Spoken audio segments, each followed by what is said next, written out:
Um abraço, turma! Mais um episódio do Bora Pra Resenha, recebendo hoje um cara muito especial, direto de Belém do Pará. Que massa. Marconi Barbosa! Cara, que alegria te receber aqui, Marconi. A gente que conviveu tanto tempo na época do Cruzeiro e hoje você como executivo, vamos lá de novo, executivo de marketing do Paysandu. É isso aí, executivo de marketing do Paysandu. Obrigadão pela presença, uma honra te receber aqui. Mas a gente tem muita história aqui em Minas, né? Tem muita, vamos falar sobre isso. Fez muitas... até no Rio também, né? No Rio também.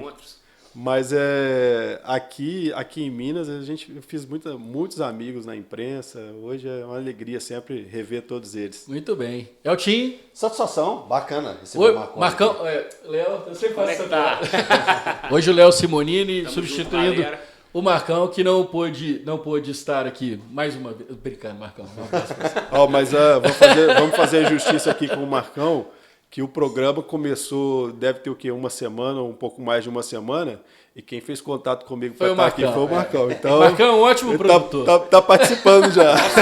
Nosso manager.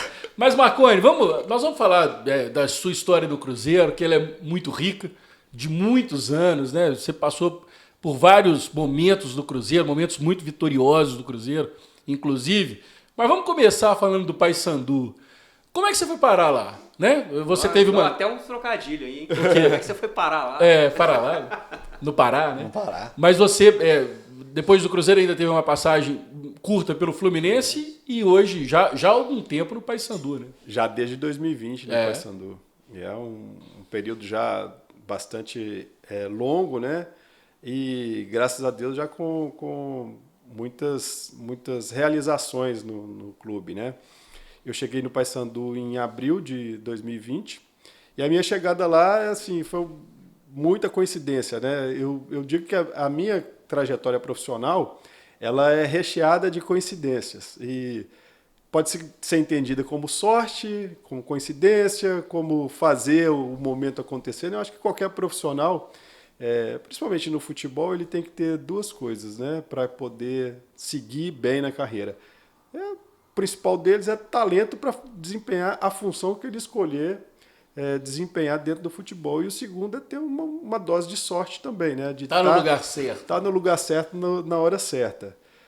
Quando a gente for falar do Cruzeiro, se tiver um tempinho, eu vou falar como é que foi também a minha chegada lá no Cruzeiro.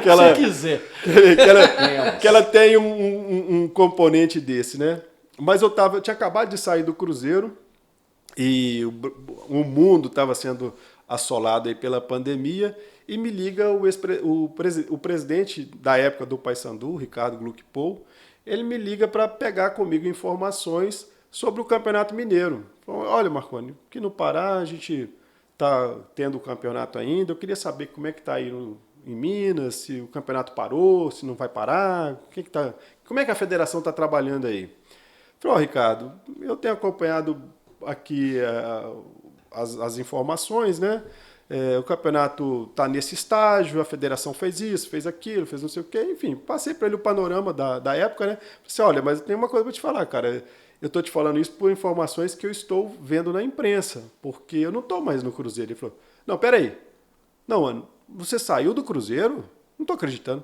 Saí. Falei, cara, vou te falar uma coisa, eu estou fechando com o executivo de marketing de São Paulo para vir aqui para o Paysandu. Você não topa vir, não, cara? Se você falar que topa... Eu desfaço o negócio do pobre coitado que hoje está passando fome e dificuldade. Eu desfaço o negócio com ele. Mas me deu curiosidade, como é que ele entrou em contato com você e não com a federação? Sei lá, como é que foi esse Pois porque eu fiz contatos, network. Tem um outro componente muito importante no futebol também, que é o network. Ele ajuda muito, né? Para você resolver problemas, abrir portas, é importantíssimo.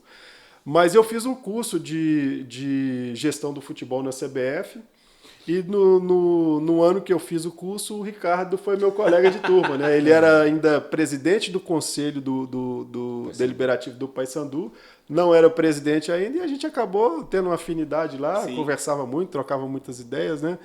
E o fato, né, o meu trabalho no marketing do Cruzeiro, ele realmente foi um trabalho que, num momento muito importante do clube, né, um momento que o clube teve grandes conquistas esportivas E a parte, as ações do marketing também, elas foram muito bem avaliadas, não só pelo torcedor do Cruzeiro, mas também por quem acompanha o futebol, por pessoas de outros estados também. E principalmente em 2013 e 2014, eu fui convidado e participei de muitos eventos, assim, de ir em determinado lugar, faculdade, seminário, debate, programa esportivo, não só em Minas, mas fora de Minas também. Eu sempre fiz questão de participar de todos, porque eu achava importante mostrar o que a gente estava fazendo aqui em Minas, né? E também um trabalho pessoal. Também, mas eu falava muito, na época de Cruzeiro, né? Eu falava muito com as pessoas que trabalhavam comigo, que eu era, assim, o responsável por resolver os problemas do departamento, mas quem fazia o departamento mesmo eram as pessoas que trabalhavam lá, né? E o Cruzeiro tinha uma equipe muito, muito boa, muito profissionais belíssimos, né? Que realmente são os grandes responsáveis. Não vou tirar o meu mérito em relação ao trabalho, né? Mas de fato são os grandes responsáveis por tudo que o Cruzeiro colheu no marketing nos anos que eu tive à frente do marketing. Então, assim, e uma coisa curiosa que acontecia, né, no curso de gestão da CBF, várias pessoas. É um curso que fala sobre várias áreas do futebol, né? E são pinceladas de determinadas áreas que vão dando ao aluno, né, ao participante, a possibilidade de ter uma imersão no mundo do futebol. Para mim, que já estava no futebol há bastante tempo, né, ele acabou ficando um pouco raso, porque muitas das coisas eu já tinha ou vivenciado ou já conhecia. Uhum. Mas para quem ainda não tem essa vivência, né, que eu já sou, né, e na época também já era bastante experiente no mercado, então ele acabou que ficava assim um pouco raso para o meu conhecimento, mas com certeza muito enriquecedor para quem não tinha o contato que eu tenho, né? E aí era muito curioso, porque os professores chegavam lá, quase todos eles eu conhecia, e vários deles falavam assim, não, o que você está fazendo aí? Você tinha que estar aqui dando aula. E o Ricardo foi vendo aquilo, foi acompanhando aquilo, foi conversando comigo e foi percebendo de fato que o profissional, né, que estava ali, né, e acabou quando surgiu a oportunidade, ele mais que depressa me chamou para trabalhar com ele no Paysandu, e a gente fez um trabalho muito bom em 2020, repetimos 2021 e agora 2022 também estamos colhendo bons frutos, né, com o Paysandu internamente cada vez mais bem organizado, e na área de marketing comercial também colhendo frutos importantes, aí, relevantes, principalmente para manter a sustentação financeira do clube, né? Que o marketing é um departamento que ajuda muito, né? É importantíssimo para captar recursos para o clube. E como que está sendo essa sua vida lá em Belém? E também eu queria saber como está sendo o conhecer a torcida do Paysandu. O que você encontrou lá? Chegou lá no Paysandu. Porque a gente conhece muito a realidade dos clubes daqui do Sudeste, Rio São Paulo, do Sul, ali Bahia e Fortaleza, né, e Ceará, a gente tem algum contato. Mas é um cenário distante ainda, né? O Belém do Pará, o Paysandu, o próprio Remo. O que eu encontrei quando cheguei, né, assim, o Paysandu, ele obviamente, como todos os grandes clubes, né, e o Paysandu é uma potência no norte do Brasil. As pessoas não têm noção, as pessoas daqui de Minas, né, que é de onde eu sou, não têm noção da força que Paysandu e Remo têm localmente e regionalmente, né? Então, óbvio que o clube desse tamanho ele tinha ações de marketing, né? Desenvolvia ações de marketing, mas não tinha uma estrutura de marketing, não tinha um trabalho efetivo de marketing. E quando eu cheguei lá, existiam várias ações, mas as ações elas não tinham conexão, não tinham assim uma estratégia. Isso mesmo, talvez faltasse estratégia. Não é que não tivesse estratégia, talvez faltasse um pouco de estratégia, né? Com um objetivo definido mais claro, com as ações uma conversando com a outra, com uma mentalidade voltada para determinada situação específica. Assim, eram muitas ações pulverizadas, mas sem muito foco. No meu primeiro ano eu tive muita dificuldade lá porque a gente desenvolvia muitas ações. começava ela não rendia aquilo que... E antes de você já existia um departamento ou era algo terceirizado, digamos assim? Existia da maneira como eu estou dizendo, né? Existia o trabalho, existiam as ações, mas não tinha a estrutura montada. Então, assim, era muito comum lá a gente começar uma ação com o objetivo de que ela desse resultado nas primeiras horas ou nos primeiros 2, 3 dias, e aquele objetivo não chegava no final, e aquela ação andando, você já começava outra. E era muita oferta de ações para o torcedor, e o torcedor ficava meio que... Perdi o foco. Perdido naquele emaranhado, naquele banquete de marketing que era oferecido a ele. Então a gente começou a canalizar as ações, né, com foco em trazer resultado financeiro, com foco em trazer receita para o clube. E aí a gente conseguiu começar a dar um direcionamento que, como está mais bem estruturado hoje, né? Hoje o Paysandu, se você for fazer uma visita ao clube, você vai perceber uma estruturação de um departamento que não fica devendo em nada para os clubes da região sul e sudeste do Brasil. Existe já uma equipe dedicada nos projetos, né? Com responsabilidades, com áreas muito próximas do que a gente desenvolveu aqui no Cruzeiro também, né? Do ponto de vista de estruturação do departamento, né? Com profissionais em cada área. Hoje, antes, quando eu cheguei lá, cada um trabalhava em um lugar, hoje todos trabalham juntos, né? Para que as ações do sócio-torcedor, da assessoria de imprensa, da comunicação, da rede social e do comercial, que todas elas têm um objetivo só, né? Que é trazer recurso para o clube. Você pode ter ações com o objetivo de trazer recurso para o clube em todas essas áreas. Lá na assessoria de imprensa, lá na comunicação, na assessoria de imprensa, às vezes um posicionamento do atleta na hora de dar uma entrevista, uma coisa que ele vai falar, ou você... na hora que for fazer a entrevista, tem que ter esse e esse produto em cima da mesa, tem que ter a disposição do backdrop tem que ser assim. Coisa básica. O enquadramento da câmera tem que ser desse formato. Quando eu cheguei lá, cara, não tinha o cuidado do enquadramento, não tinha o cuidado da boa visibilidade da marca do patrocinador. Isso e não é que não tinha o cuidado, né? Era falta de atenção para esse detalhe. E aí a gente começou a trabalhar essas situações, né? E hoje a gente tem uma equipe que, obviamente, ainda comete equívocos, né? Nós somos seres humanos e a gente está sujeito a falhar, mas uma equipe hoje que já sabe o que fazer, já sabe o objetivo, por que determinadas coisas são feitas daquela forma, porque eles já sabem qual é o objetivo que a gente espera ter no final, né? E aí, quando a gente conseguiu integrar todos esses departamentos, todas essas áreas numa sala só, a gente começou a ter uma uniformidade aí de pensamento e começou a ter mais resultados aí para o clube. Não, sobre a minha pergunta. Eu só queria mandar um recado para a torcida do Paysandu que está assistindo a gente, para se inscrever no nosso canal, não perde a oportunidade, porque é uma oportunidade também para a gente chegar ao Pará, né? Sim, então a gente acaba ficando um pouco regional aqui e de repente a gente tem essa oportunidade agora com a torcida do Paysandu. Não, porque a gente recebe direto, né, nomes nacionais, como o Marconi, são nomes nacionais. A gente está recebendo sempre para agradar o pessoal aí do Pará. Eu queria que você falasse da torcida em si. A gente aqui de longe, a gente vê que a paixão é muito grande. Como que está sendo conhecer mesmo, vivenciar o torcedor do Paysandu, a paixão que você está conhecendo desses torcedores, que você já conhecia muito aqui, duas torcidas fanáticas, né, que é a do Atlético e a do Cruzeiro, são muito fortes. E a gente sempre fica de longe vendo o Repar, todas essas histórias que são criadas. Você que está vivendo isso. Jogar lá contra o Paysandu sempre foi um drama. Um drama. Tem diferença o fanatismo? Cara, por incrível que pareça, sim, viu? É muito diferente. A vivência que eu tenho tido no Pará, né?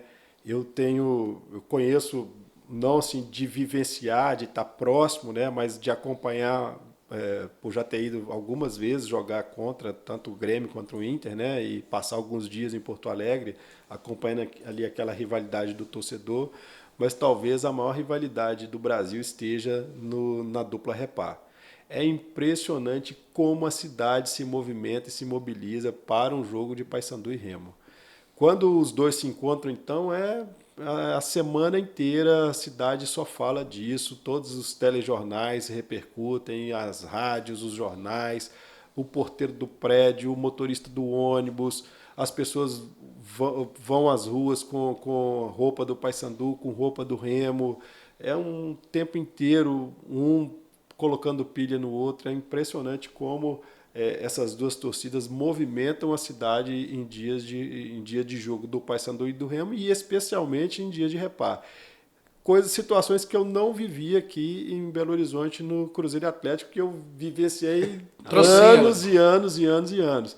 Aquela atmosfera que a gente encontra ali próximo do Mineirão, num dia de Cruzeiro e Atlético, é mais ou menos a atmosfera um pouco abaixo, né, que você percebe na cidade de Belém num dia de Repar. É da semana toda também, né? Lá é semana. Que aqui virou só a véspera, né? Nem a antevéspera não é tão badalado igual era antes. E uma coisa curiosa também, né? Aqui em Minas é interessante que, vez ou outra, a imprensa identifica determinado torcedor que tem a casa pintada de Cruzeiro, a mobília do Cruzeiro, o do Atlético, né? O carro. Sempre aparece aquele torcedor pitoresco, né, que chama a atenção. Lá é corriqueiro. Cara, lá em Belém, a coisa mais comum que tem é você pegar algum torcedor que a casa dele é toda do Paysandu, ou toda do Remo, é pintada, é impressionante. É um fanatismo, uma idolatria muito grande. E, assim, são dois clubes que estão distantes, né, das disputas nacionais há um bom tempo, né, se alimentam muito da rivalidade local e, ainda assim, se alimentam com uma paixão, com um amor que é impressionante. Eu realmente, cada vez a cada dia que passa que eu estou em Belém, fico cada vez mais impressionado com a torcida paraense e com a força do Paysandu e do Remo. Lembrando que o Remo deu um trabalho para o Cruzeiro na Copa do Brasil esse ano, né? Saiu nos pênaltis. Saiu nos pênaltis com o jogo aqui na Independência. E só nessa questão da torcida ainda, a questão que a gente tem visto aqui, a crescente, infelizmente, é a questão da violência, essas brigas que hoje em dia são facilmente marcadas por rede social. A gente não sei se é por desinformação da gente ou se lá também essa atmosfera já é de uma maneira diferente. Como é que você vê? Não, lá a gente ainda precisa evoluir muito nesse quesito, né? As torcidas de Paysandu e Remo ainda elas fazem algumas situações aqui comparadas aqui com situações que há 10, 15 anos atrás aconteciam aqui em Minas, né? São situações de violência bem forte, né? Com muita briga nas ruas, né? Existe sim as torcidas organizadas com uma dose aí de selvageria além do normal, que precisa ser combatida. As autoridades paraenses elas ficam bem atentas, né? Tentam inibir essa situação, mas imbecil tem em todo lugar. Ainda está bem difícil lá. E uma situação bem interessante que assim, a Belém tem uma avenida que é Almirante Barroso. E é curiosíssimo isso. Do prédio que eu moro lá em Belém, né? Eu consigo enxergar tanto o Paysandu e o Remo, né?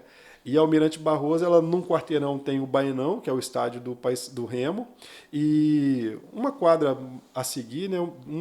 Duas quadras a seguir é a Curuzu, que é o estádio do Paysandu, né? Então, numa fotografia só, você consegue pegar aí os dois estádios. Lembra a Argentina. Em lugar semelhante no Brasil, eu conheço, Campinas. E né? mais adiante, mais longe, né? na Almirante, só que um pouco mais distante, né, tem o estádio da Tuna Luz brasileira. Então, eu estou para dizer que talvez seja a avenida com mais estádios de clubes no mundo. Do mundo. Clubes grandes, né? Que a Tuna, embora hoje não esteja figurando aí nos principais campeonatos nacionais, né? Mas a Tuna também é um clube bem tradicional e já figurou em vários campeonatos nacionais aí e é um clube bem se eu não me engano, é Independente e Racing. Tem um do lado do outro também, assim, é bem pertinho. É o cilindro e aqui a questão das torcidas, vai puxar para o seu lado? Qual que é a maior? Como é que é a distribuição lá?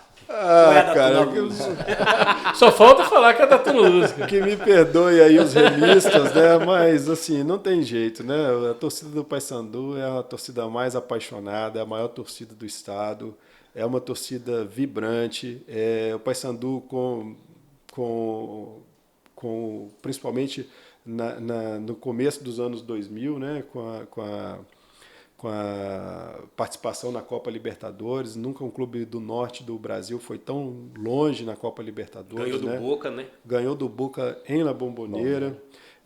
Ganhou do Cruzeiro a Copa dos Campeões. Ganhou né? do Cruzeiro, na disputa de pênalti. Uma coisa interessante. Você estava no Cruzeiro, né? Estava em 2002. Aí. Uma coisa interessante, né? O Cruzeiro com uma galeria de troféus tão extensa, né? Se tivesse ganho aquela Copa dos Campeões, seria um troféu que talvez não fosse tão valorizado pela torcida do Cruzeiro, né? E certamente pelos anos que eu trabalhei no Cruzeiro, né? Eu não acredito que esse seria um troféu de tanto destaque, embora é uma conquista extremamente relevante, porque é uma conquista nacional. Valia né? vaga na Libertadores. Valia vaga na Libertadores, enfim, grandes clubes disputaram aquele torneio, Palmeiras, Flamengo, São Cruzeiro, Paulo, São Paulo, enfim, grandes clubes participaram daquele torneio e um torneio vencido pelo Paysandu. E esse torneio é a maior conquista de um clube do norte do Brasil. Simplesmente o maior troféu da região norte é esse. Então ele tem muita representatividade. Eu concordo com você. Agora, eu tenho também convicção de que a torcida do Cruzeiro até hoje sente a perda daquele título. Sim, porque seria 2003, né? Seria sente, disputa em 2003. Seria disputar a Libertadores em 2003. Com aquele time. Verdade. Sente muito aquela perda. Agora, E do jeito que foi, né?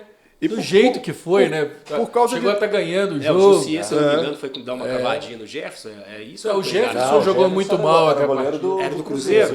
Jogou muito mal aquela partida. E por causa de todos esses... O Rob Gol que deu um show naquela partida, E né? por causa de todos esses feitos, o Paysandu acabou atraindo a atenção de muitos torcedores, né? E hoje é realmente a maior torcida do estado. Agora, para a gente mudar um pouco o assunto, mas primeiro eu vou te fazer uma pergunta já direta também na lata. O Paysandu vai conseguir subir para a Série B na próxima temporada? Tá bem no campeonato. Eita, rapaz, olha, eu acho que desses 3 anos que eu tô lá, né... Já subiu? Não, tem muita coisa ainda. Tem ainda muita coisa pela frente, mas o Paysandu tá desses 3 anos, é o ano que o Paysandu tá com um time mais consistente, mais acertado, tá com um grupo de trabalho muito bom, comissão técnica maravilhosa também, que está conseguindo levar bem o dia a dia do clube. A parte do staff também, da direção, tá com muita atenção para todas as coisas que precisam ser organizadas dentro do futebol, né? Aquela história de que a bola não entra por acaso, né? Ali está tudo sendo muito bem construído, o alicerce está pronto, né? Para que o Paysandu consiga estar na Série B o ano que vem. Estou na torcida. Se tiver que apostar, eu aposto que sim. Opa aí, Léo, fica atento. Esse negócio de aposta aí é uma boa, hein? Dicas. Ô Marconi, como é que foi essa passagem rápida que você teve pelo... Nós estamos contando a história de trás para frente. A sua passagem rápida, né, breve, pelo Fluminense. E se tem um arrependimento de ter saído daquela hora aí para ir pro futebol do Rio? Não tenho arrependimento, não. Eu acho que o meu problema no Rio, não vou dizer nem problema, né? Mas a situação no Rio é que eu cheguei no Fluminense numa época em que a política do Fluminense estava muito efervescente, né? Se não me engano, o Fluminense tinha 12 vice-presidentes na época e os 12 tinham poder, tanto quanto o presidente. E o presidente era o que menos mandava. O presidente mandava também. Quem era o presidente? Era o Peter Sinsen. E no final de 2015, ele resolveu que o vice-presidente de futebol, até o atual presidente do Fluminense hoje, o Mário Bittencourt, que é uma pessoa que eu tenho uma admiração grande, um respeito enorme, muito carinho por ele também, é um cara extremamente competente, né? Não à toa o Fluminense está colhendo bons frutos aí nessa temporada pela gestão dele. Mas o presidente, o Peter, acabou tirando o Mário de vice-presidente de futebol. E aquilo causou um problema muito grande internamente. E esse problema ele foi se arrastando durante o ano de 2016 e chegou um momento que, cara, assim, eu estava muito bem no Rio, né? As ações nossas no clube estavam funcionando, a gente estava também num processo de construção de uma ideia, já tinha montado uma equipe de trabalho também, que eu tinha levado. Inclusive o João Márcio, que hoje está aqui era da Minas Arena e hoje está como o responsável pelo marketing da Arena MRV, né, da Arena do Galo, e a gente teve ele trabalhou comigo lá, eu levei ele para lá para trabalharmos juntos. Enfim, aí chegou um momento que eu olhei para aquilo tudo, olhei para a confusão que estava o clube, olhei o que me esperava, falei, acho que eu vou voltar para Minas. Aí liguei para o presidente Gilvan, falei, presidente, eu estou querendo voltar para Minas, mas só que para eu voltar eu preciso trabalhar. Eu falei, Marconi, se você quiser voltar, pode voltar, que seu lugar aqui no Cruzeiro, você tem lugar aqui, pode vir, não tem problema não. Você pode voltar e voltar para o seu lugar. Eu falei, tá bom, presidente, então eu vou falar no Fluminense que eu não quero, que eu vou sair e tal, que eu não quero mais ficar. E aí o presidente, na apresentação, acho que, não sei se era do Ábila ou do Sobis, ele estava apresentando algum jogador no dia, e aí ele foi... Já anunciou. Já só que aí, Chico do seu Giovanni. Quando eu falei com ele, falei, vou conversar com o pessoal do Fluminense. Aí no começo da semana, eu falei com o pessoal do Fluminense, olha, não dá mais para eu ficar aqui, eu preciso voltar, não sei o quê. Eu estava tendo alguns problemas pessoais também, com a minha família e tal. E comecei a me justificar para eu voltar, né? Aí o presidente do Fluminense me ligou, falou, não, você não pode sair agora, não sei o quê. E eu fui o 13º ou 14º, não me lembro, executivo de marketing da gestão do Peter. Nossa. Você vê que era um cargo fácil. Muito fácil. Um cargo estável lá no E aí, cara, ele foi e tentou me convencer de ficar. E eu falei com a CEO do clube, olha, vamos fazer o seguinte. Aí chegou sexta-feira. Faz o seguinte, pega a sua família, tira uma folga, viaja, vai para o interior aqui, vai para a região dos lagos, dá uma passeada, descansa, e volta aqui Depois segunda, terça-feira, a gente conversa e tal, para que eu ficasse, né? E eu falei, não vai dar, eu já não quero, não gosto de praia e tal. não. Eu falei assim, não, Eu gosto de bar. Porque você não se liga, eu gosto faz de o bar. seguinte, pensa. Segunda-feira você volta e a gente conversa. Segunda ou terça-feira você volta e a gente conversa. Eu falei, beleza. Era um jogo de manhã. No domingo de manhã. Gilvan. Grande Gilvan. Abraço, seu Gilvan. O doutor Gilvan me anunciou aqui, e falou que o diretor, o Marconi estava voltando também e tal. Rapaz, pensa como é que eu cheguei segunda-feira lá. Que situação, velho. E aí, como é que foi? Nossa senhora, poxa. O pessoal lá falou, você estava me fazendo de bobo, né? Já tinha acertado de voltar, já tinha acertado de ir embora. Situação, e tava... Aí, Fala, seu Gilvan tá gagando. Mentira, Aí- jogou na fogueira. O Gilvan emendou assunto. Era um negócio, eles estavam querendo que eu ficasse mais tempo, né? Com 15 dias eles me liberaram para poder voltar. não, E aí, agora cara, assim, mas assim, a passagem no Fluminense. Mas assim, então foi uma saída ruim, assim, né? Lá do Fluminense. cara, assim, tem uma coisa que, Fusca, que verdade, cara. Verdade é verdade, né?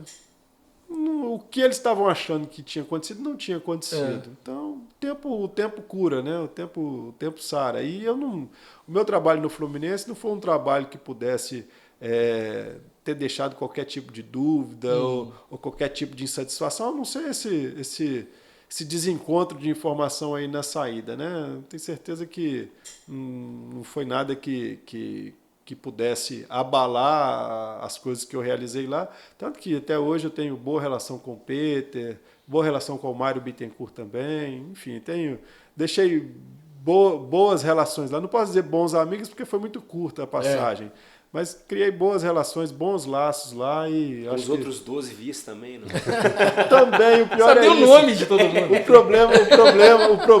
problema era esse, assim, tinha situações que não tinha que ter muita abertura com determinados grupos, que, poxa, mas o marketing não pode fechar a porta, cara. O marketing não... Tem que falar com todo bate mundo, na não porta tem do jeito. marketing, tem que falar com todo mundo. Como é que eu não tem vou... uma ideia. Como é que eu não vou falar com as pessoas? Ainda mais um vice-presidente. Né? Aí eu foram criando desgaste, e aí quando eu vi, eu tava quase que a corda do cabo de guerra. Vai pra lá, vem pra cá, vai pra Você lá, já vem tinha pra cá. entrado num grupo político sem saber. Quer saber, cara? Eu não, Bem gostosinho, não cara. quero isso pra mim, não. E aí resolvi sair. Uma pensadeira de executivo. E no futebol, né, eu cheguei lá com Fred e Ronaldinho Gaúcho no time, uma panela de pressão danada, uma confusão e os dois gênios, né? O Fred, meu amigo, irmão, camarada, gente boa demais. Poxa, eu passei o final de semana aí todo assistindo aí a despedida do Fred, né? Que eu participei aí do começo da carreira dele. Eu recebi lá no Cruzeiro em 2004,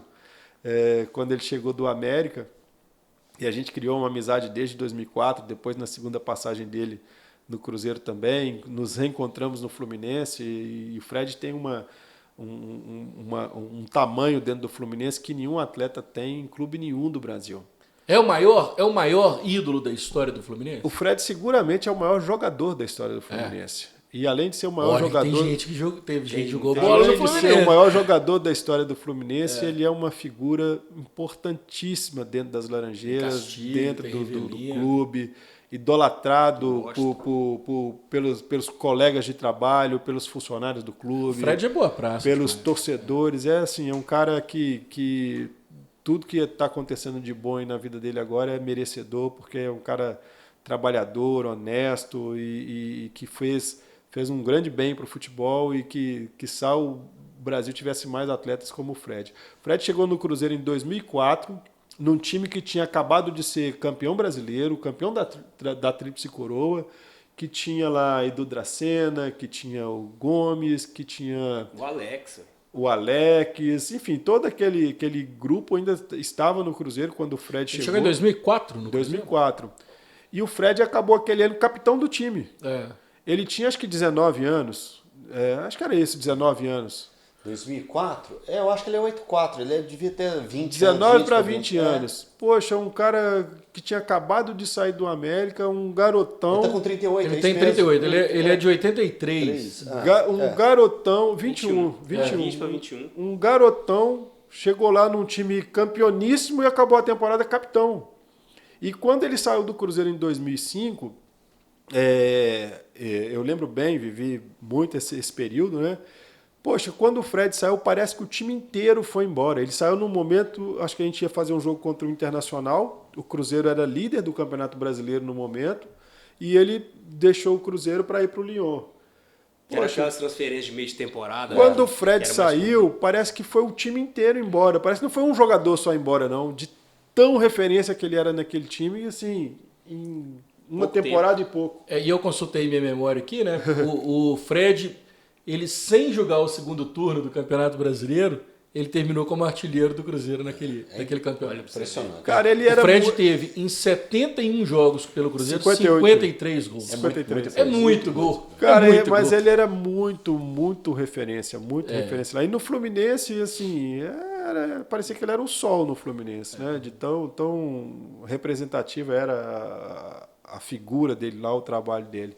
E eu curti muito aí esse encerramento dele, ele parecia estar bastante feliz e o que me chamou muita atenção foi pessoas chorando mesmo na arquibancada, né? Era a despedida realmente de um grande ídolo, né? Que é o Fred. Que às vezes a gente, por ter vivido ele aqui no América, no Atlético, no Cruzeiro, vivido tudo que a gente viveu, trabalhou junto com ele ali, a gente às vezes não tem a dimensão do que é pro torcedor. E aquela despedida acabou demonstrando um pouco o que é o sentimento do tricolor pelo Fred. Ele realmente fez muitas coisas importantes pelo Fluminense, não só dentro de campo, mas fora de campo também. É engraçado, eu obviamente, né, eu acompanhei a história do Fred toda, né? Toda. E o jogo talvez que eu me lembro, que toda vez que fala no Fred no Cruzeiro, o jogo que eu me lembro foi um jogo triste para a torcida do Cruzeiro, uma eliminação na semifinal da Copa do Brasil para o Paulista de Jundiaí, que o Cruzeiro fez um dos melhores primeiros tempos que eu já vi um time fazer. Não, o Cruzeiro fez 2-0 o primeiro jogo. Perdeu o primeiro jogo de 3-1. 3-1 em Jundiaí. Com gol do Fred em Jundiaí. O Cruzeiro perdeu por 3-1. Foi artilheiro dessa Copa do Brasil, se eu não me engano. E ele fez os dois gols no Mineirão. Era o Adriano Gabiru, o Kelly e o Fred, mas os caras jogaram bola demais. O Cruzeiro fez 2-0 e depois tomou a virada, né, pro Paulista. Uns gols lá do meio da rua. Gol de falta. Gols do Christian de falta. Do Christian, depois 2 gols. Do Corinthians, do Flamengo, de rebate. Então, assim, o Cruzeiro tomou a virada num jogo perfeito que ele fez no primeiro tempo. É uma coisa muito maluca aquilo, numa semifinal de Copa do Brasil contra um time, desculpa o pessoal de Jundiaí, inexpressivo. Mas o Fred tem isso, o Fred O Paulista foi campeão Ele naquele acabou ano. foi campeão campeão. aquele ano. Ganhou do Fluminense na final. Ganhou do... Agora eu não tô me Melhor você lembrando. olhar sua Eu memória. acho que é Fluminense. O Santo André ganha do Flamengo, o Fluminense perde pro Paulista de É, Jundiaí. foi pro Fluminense, E daquele na time, além do Christian, Wagner tinha o Mancini. Hever e tinha também o Vitor. E o Wagner Mancini. E o Wagner Mancini jogando também. Era um bom time, né? Pô, o Paulista era um bom Era time. bom. Tinha muita gente boa lá. O Hever era titular e o Vitor era reserva daquele time. Ô, Marconi, a gente falou do Fred, né? Que outro personagem, assim... que Ele você- falou de um outro personagem, que eu até minha curiosidade para saber. Você chegou lá no Fluminense, o Ronaldinho estava lá. Para muita gente, o pensamento é assim: cara, eu vou fazer marketing pro Ronaldinho. Deve ser assim, a galinha dos ovos de ouro. É a galinha dos ovos de ouro, né, Cone? É sim, mas, cara, o futebol, para você trabalhar o atleta, a primeira coisa que ele tem que fazer é a Jogar parte bem. dele. Jogar bem. Entrar no campo e jogar. Não dava nem para fazer a imagem fora? Infelizmente, o Ronaldo não... Não queria? Não, Não ele queria. foi ao Fluminense. Não jogou no Já Fluminense. tava, né? já tinha parado. Não jogou. Ele tava. Ele teve. Quando ele entrou em campo, ele não teve os momentos de brilho que ele sempre teve, né? E quando não entrava, ele estava com algum problema de lesão, alguma coisa que impedia ele de jogar. Então, assim, se ele não entrava em campo, como é que eu ia trabalhar um produto fora do campo se ele ainda não tinha. Se ele não estava Tinha mostrado que tinha ido, né? E aí, quando você pensava em fazer algo, não, vamos esperar um pouquinho, deixa o bruxo fazer não sei o quê, aí acabou. Mas como que foi o pré? Quando você ficou sabendo que o Então, Ronaldo quando eu ia cheguei, pro ele já Fluminense? estava lá, né? Eu já cheguei e já estava pronto. Eu cheguei com ele já lá. Já lá. Então não participei desse pré e tal. O Fluminense fez algumas ações Foi pré. meio rápido também. Foi a negociação, rápido, tinha o Vasco envolvido, aí ele apareceu no Eu cheguei lá em agosto. Ele já estava lá há mais de um mês. Eu não me lembro quando que ele chegou, mas já tinha um bom tempo lá. Não era... E no campo as coisas não aconteceram e ele mais o Fred duas grandes estrelas, né, que infelizmente não se deram bem ali no campo, no dia a dia, e acabou que não... Não, gente, jogador jogando...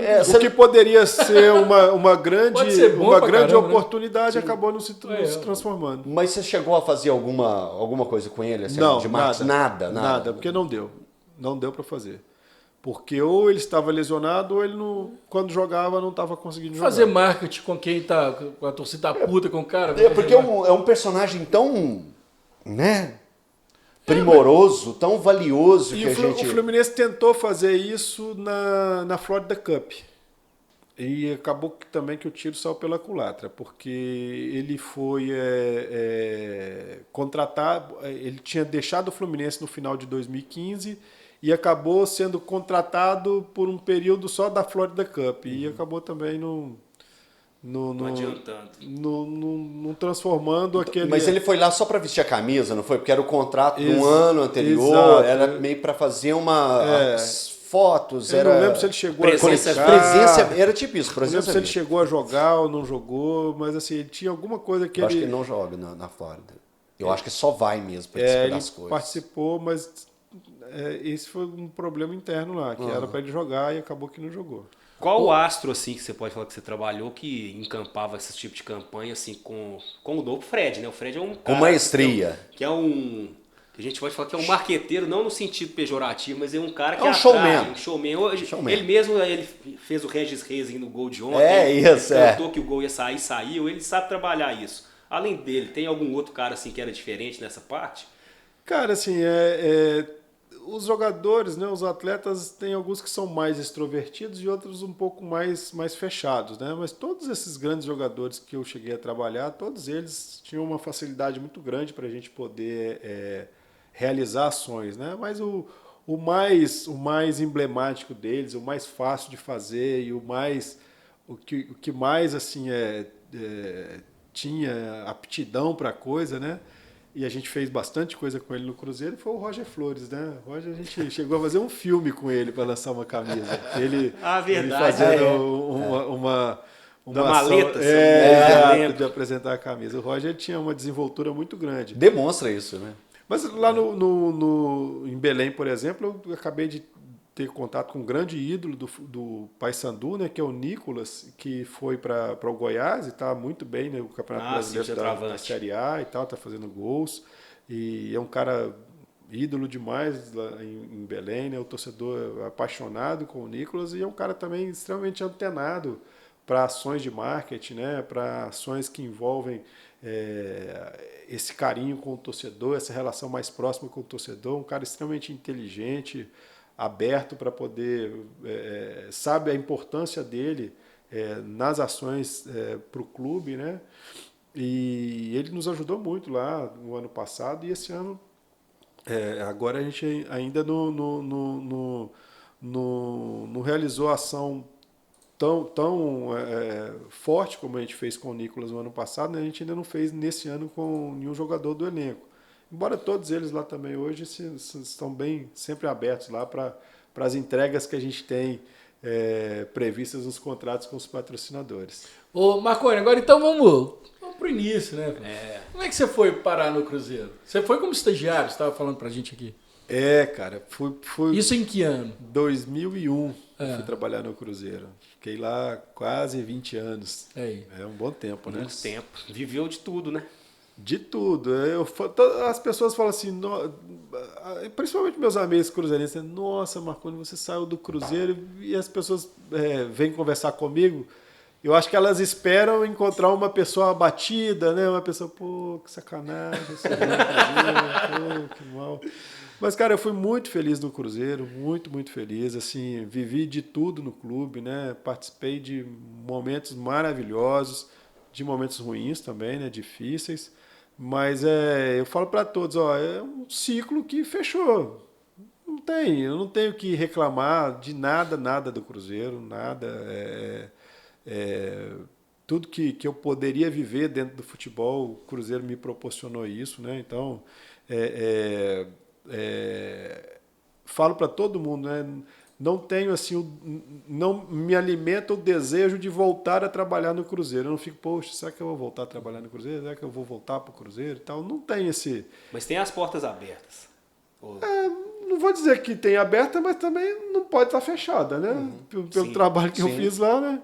Então, assim, as pessoas perguntam, você quer trabalhar no Cruzeiro? Não tem esse desejo, esse sonho, porque um ciclo fechou. Posso abrir um novo ciclo? Posso, não tem nada que me impede de abrir um novo ciclo, mas não é algo que eu fico... Que às vezes a pessoa que fica tanto tempo em determinada empresa, né? Na hora que ela sai de lá, ela fica meio, poxa, eu saí. Então eu não tenho essa sensação, né? A sensação que eu tenho é a sensação de trabalho realizado, bem feito, com vitórias, com derrotas também, né? Que é inerente ao futebol. O futebol, não tem jeito. Mesmo jeito que ele te coloca na glória, ele te coloca em situações embaraçosas, né? E no Cruzeiro não foi diferente. Eu vivi no Cruzeiro momentos de campeão, de quase campeão, de vice-campeão, de brigar para não cair para a segunda divisão, de cair para a segunda divisão, e tudo isso foi nesse período aí de quase 20 anos. Muita coisa que você conquistou ali dentro, né? Não só pensando na parte profissional, de tudo que você colheu, de todo o conhecimento que você adquiriu, mas você estava na conquista da Tríplice Coroa, você estava na Copa do Brasil, bi-brasileiro. Nas Copas do Brasil, né? Mas o Marconi, você trabalhou... Vice da Libertadores. A gente falou do seu trabalho, tanto no Paysandu quanto no Fluminense, no marketing, né? Mas você trabalhou na comunicação do Cruzeiro. Eu acabei fugindo. Como assessoria, na assessoria de fugindo empresa. da pergunta, né? Como é que eu cheguei ao Cruzeiro? Essa é simples, não tem nem por que correr. Minha vida, cara, ela tem assim muitos casos e acasos, né? Eu me formei em jornalismo, estudava no UniBH, e meu colega de turma era o Cássio Regui, assessor de imprensa do Atlético. E quando a gente estava próximo de se formar, eu acabei tendo que trancar a minha faculdade. E o Cássio continuou a faculdade e formou antes de mim. Quando o Cássio se formou, ele era estagiário de um programa da TV Horizonte, com o Jairci Carvalho. E aí o Cássio formou e ia ser contratado pelo programa do Orlando Augusto, que era também na TV Horizonte.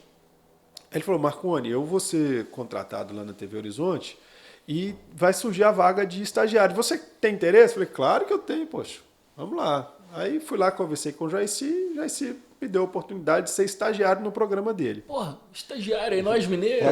Nós mineiros. E um belo dia, e o Jairci, cara, eu tenho uma gratidão enorme por ele, né? Um cara que me ajudou muito, né? Criamos um laço de amizade, até hoje a gente se fala, vez ou outra ele me liga, eu ligo para ele, tá lá, Lá em Miami. Miami, é. Acho que agora tá aqui. Já tá aqui visitou? Dia Não, 4 dia- de julho dia ele 4 tava em de Miami. julho ele porque tava em Miami. Ele tá fantasiado de bandeira dos Estados Unidos. Abraço, Jaci. Estamos te esperando aqui. Apesar de eu já ter me convidado mais de uma vez, eu ainda não fui, não. Tô devendo essa visita. Tá devendo pra ele essa lá. visita. Aí, cara, eu fui lá, conversei com o Jairci e comecei a trabalhar de estagiário do programa, né? Um dia, o Nelinho era comentarista do programa. Ele estava, acho que, fazendo aniversário. O Jairci falou, e garoto, aqui, vamos fazer uma homenagem pro Nelinho. Liga aí pros assessores de imprensa do Cruzeiro, do Atlético. Ele jogou nos dois, manda eles vir aqui, vamos fazer uma homenagem para ele. Falei, tá bom, Jairci. Aí, era produtor do programa, né? E aí marquei com o Domênico e com a Dimara. É. Só, cara, que o programa acho que era 7h30 da noite. 7h30 ou 7 horas, não me lembro. Acho que era 7h30. E eu, estagiário, né? Doido para trabalhar, chegava na televisão, quase que almoçava e ia para lá. E passava a tarde lá na televisão.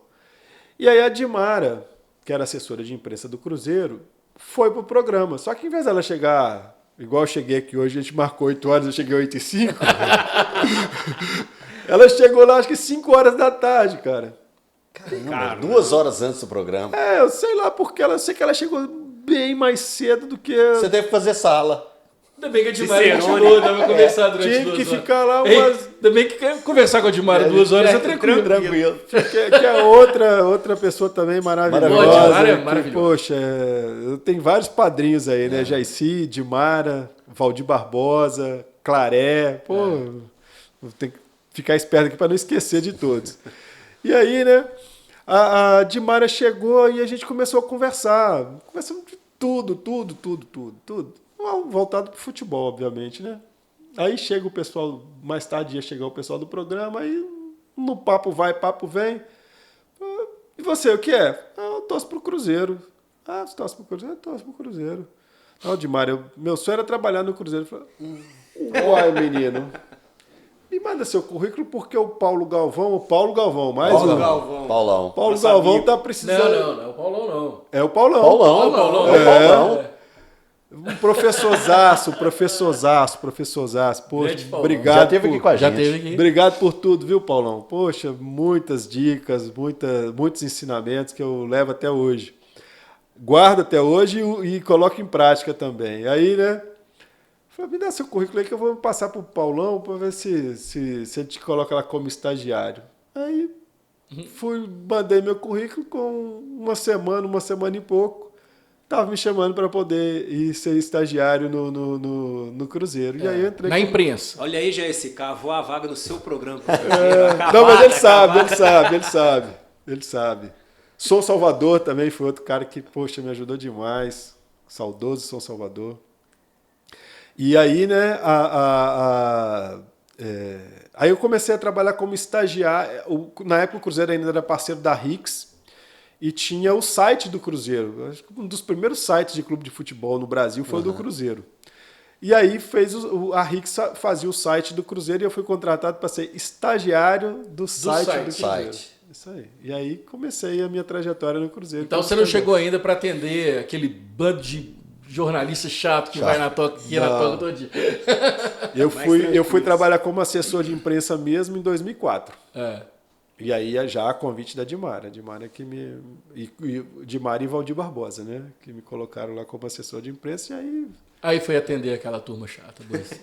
Aí o Arthur Moraes na sua cabeça o dia inteiro. Eu falo para todo mundo, olha, eu sou de Governador Valadares, nasci e como todo garoto, né, louco por futebol, brincava de futebol o dia inteiro, meu negócio era futebol.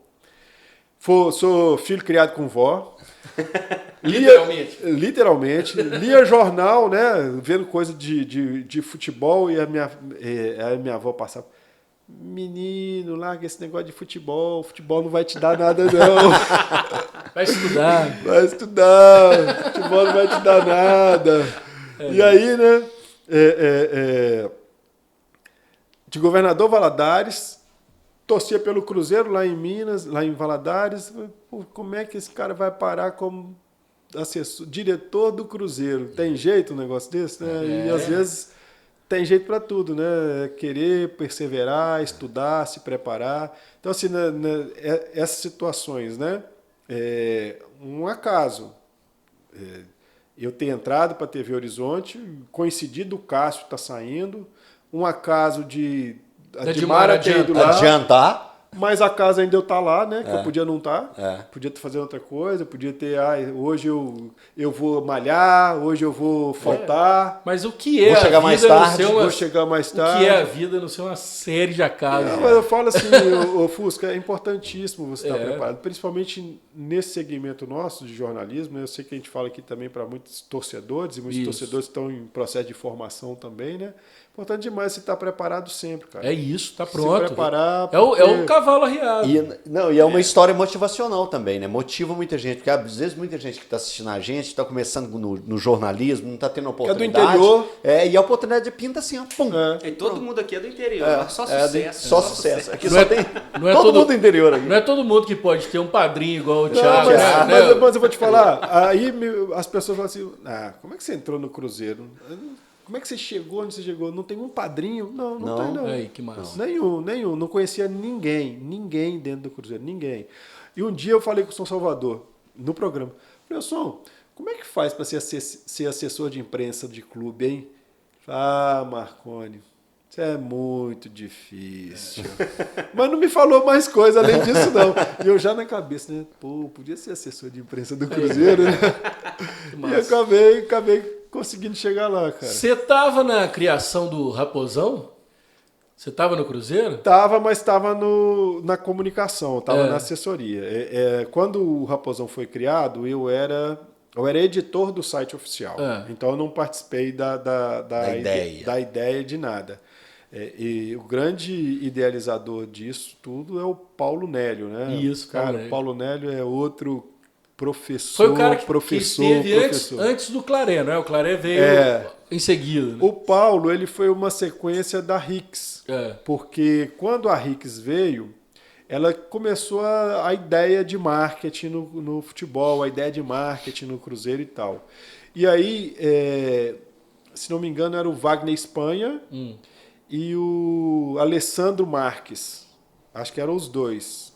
Era o Wagner Espanha e o Alessandro Marques. O Wagner Espanha saiu, o Alessandro ficou. E logo depois, acho que foi em 2002, 2003, o Alessandro... Não sei se o Alessandro saiu ou se compartilhou um período com o Paulo Nélio. Mas, assim, a primeiro embrião mesmo do marketing do Cruzeiro, como ficou na minha época, né, que eu trabalhei, foi o Paulo Nélio que plantou lá todas as sementes. Aí depois veio o Claré, o Claré com adubo enriquecido, muitas ideias. O Claré talvez seja o cara que mais valorizou a marca Cruzeiro. Especialista em licenciamento de marca. Ele, cara sensacional, inteligentíssimo, muito inteligente, muito competente. Meu compadre.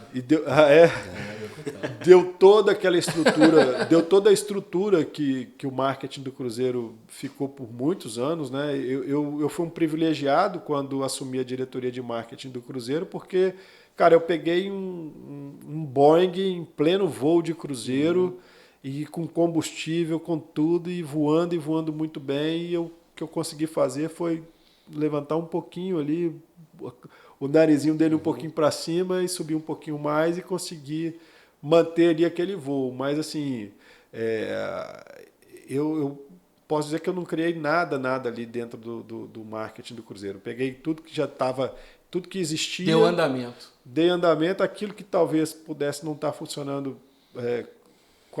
bem na minha visão, né? Eu diminuí, tirei, mudei, mas assim, a grande parte, o grande sucesso de tudo que foi colhido ali 12, 13, 14, no período que eu trabalhei, né? Teve a planta lá do Paulo Nélio e o adubo ali do Claré. E qual campanha assim que você tem mais orgulho de ter participado? Assim, tem alguma que você fala assim, não, essa que eu tenho orgulho de levar para minha vida? Tem alguma especial? Campanha de marketing. De marketing. Cara, eu falo uma, vou até tentar não me emocionar nela, né? Porque é a que mais me enche de orgulho e uma que talvez não tenha tido tanta repercussão, que é a da adoção tardia. Fantástico. E a de maior repercussão é a das mulheres, né? Que rendeu o prêmio em Cannes, enfim. Foi aquele. Não foi no jogo. Foi contra o jogo do Muricy. Muricy. Copa do Brasil. Foi espetacular. Espetacular. Aquela também assim, foi uma campanha que foi trazida para mim, cara. O meu mérito nela é ter. Vamos fazer. Só para explicar para quem não se lembra, né? Os números, a numeração dos jogadores atrás sempre trazia aquele número, uma estatística.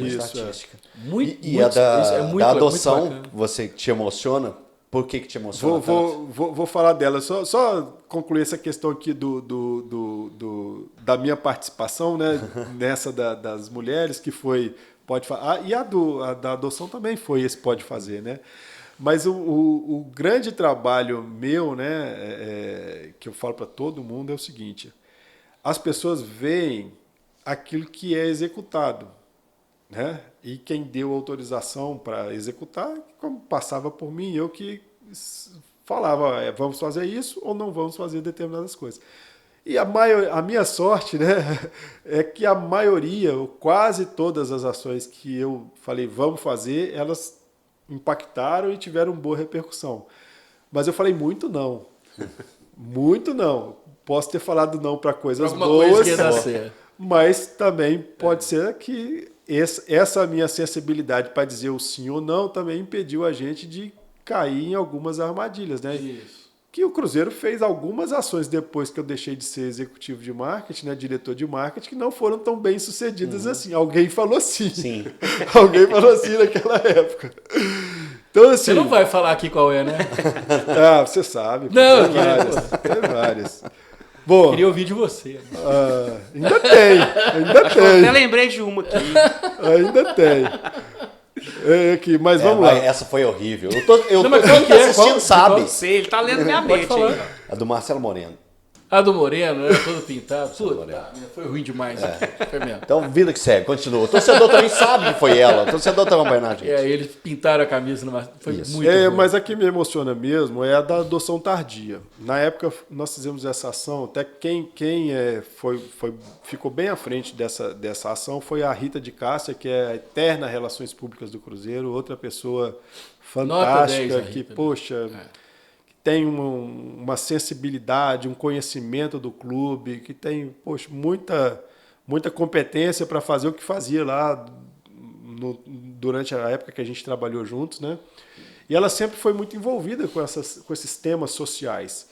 E essa campanha foi uma campanha que não foi muito original, né? Acho que o Sport tinha feito em Recife e o pessoal daqui de Minas quis repetir a ação do Sport e trouxe para o Cruzeiro a ação. E eu a Rita me trouxe as informações. Poxa, na época, que ano que a gente fez essa ação, hein? Foi 2016 ou 2017, eu acho. Acho que foi 16. Não, é 16 ou 17? 17 é a da estatística. Mas eu acho que foi 17 também. Acho que foi isso. Mas enfim, aí ela me trouxe o dado. 45 mil crianças estão na fila de adoção em Minas. E tem 45 mil casais à espera de adoção. Poxa, por que a conta não fecha? Porque esse grupo de pessoas que está na fila para adotar tem um perfil de criança que ele quer adotar. E quando a criança passa... 2017, só para deixar. Quando a criança claro. passa daquela idade, Se torna mais difícil. Se torna mais difícil a adoção. E os abrigos estão cheios de crianças que têm mais do que a idade padrão aí de adoção. E quando essa criança completa 18 anos, o abrigo dá um tapinha nas costas, obrigado, pode ir. Não fica mais no abrigo. Então, com 18 anos, a pessoa está na rua. Está na rua, está no mundo sem nada, sem história, sem família, sem nada. E é um negócio extremamente comovente, né? Você vê. Porque assim, e eu acho que o grande trabalho do clube nessas ações é colocar luz em casos como esse, né? Poxa, quando o clube mostra isso, muitas pessoas se tocam, né? Falam, opa, peraí. Nunca pensei nisso. Não, e uma coisa que eu pensei, cara, poxa, 18 anos você sai de casa. É como se você está lá com seu filho na sua casa, deu 18 anos, tchau, pode ir, tchau. E não olha para trás. É o que acontece com as crianças, né? E aí lá tinha. Aí foi feito um acompanhamento com o juizado da infância e do adolescente, uma ONG, enfim, toda a ação foi toda montada como tem que ser. Foi com autorização do judiciário, enfim, tudo certo para fazer. Expor as crianças, né? Expor a imagem das crianças e tal. E aí a gente selecionou, não me lembro a quantidade de crianças, não sei se foram 15 crianças ou 12 crianças, mas uma quantidade de crianças, todas fora do perfil adotivo, e tinha um deles que era deficiente e tinha, acho que, tinha deficiência motora e acho que tinha deficiência mental também. Ele tinha bastante problema. E uma dessas crianças, né, que tinha essa dificuldade de ser adotada, acabou adotada. E, cara, depois que ela foi... E o sonho dela era ter família e não sei o que e tal. E essa criança, depois de adotada, pouco tempo depois, ela acabou falecendo. Mas realizou o sonho dela por uma ação que o Cruzeiro ajudou a fazer. Porque, poxa, poderia ter acontecido o que aconteceu sem ela ter tido a oportunidade de sair do orfanato, lá do abrigo que ela estava. Então, assim, essa é a ação que eu acho que mais assim, mostra a importância do trabalho que a gente faz, né? Que não é só... não é só futebol. Não é só futebol. Tá meio batido isso, mas tem muitas coisas que você vai verdade. fazer, cara, e acha que vamos ali fazer determinada coisa que não tem desdobramento, né? E tem, muda a vida, muda... no Cruzeiro... É saber usar a ferramenta do futebol, né? Do esporte, né? O Raposão é uma figura muito emblemática no Cruzeiro. Sim. Cara, era muito comum o Raposão fazer visita a hospitais, visita a doentes em estágio terminal e o doente ali ter uma sobrevida de algum tempo. Isso era coisa corriqueira no dia a dia ali. E essas ações com esse objetivo, né, com essa finalidade, a Rita sempre que capitaneou todas dentro do Cruzeiro e ela uma pessoa de um coração enorme e com certeza... vai ter um lugarzinho lá no céu reservado para ela só pelas coisas legais e boas que ela fez aí com o Cruzeiro. Grande Rita. E quando isso acontece... Rita é um patrimônio, né? Quando isso acontece, parece assim, tudo valeu a pena, né? Só desse fato ter acontecido, esse que você relatou, tão emocionante, já faz tudo valer a pena, né, o trabalho do marketing. Com certeza. Com certeza, não é só as vitórias da equipe, né? Mas quando você... trabalhar com a paixão do torcedor é muito legal, cara. É muito legal. Tem coisas, ações pequenas que a gente faz ali, mas que tem uma relevância para o torcedor que é enorme. Ô Marconi, a gente está caminhando, infelizmente, já para o fim. Passou muito rápido. Mas eu queria ainda tratar de dois temas com você. O primeiro deles, você trabalhou com quantos presidentes no Cruzeiro?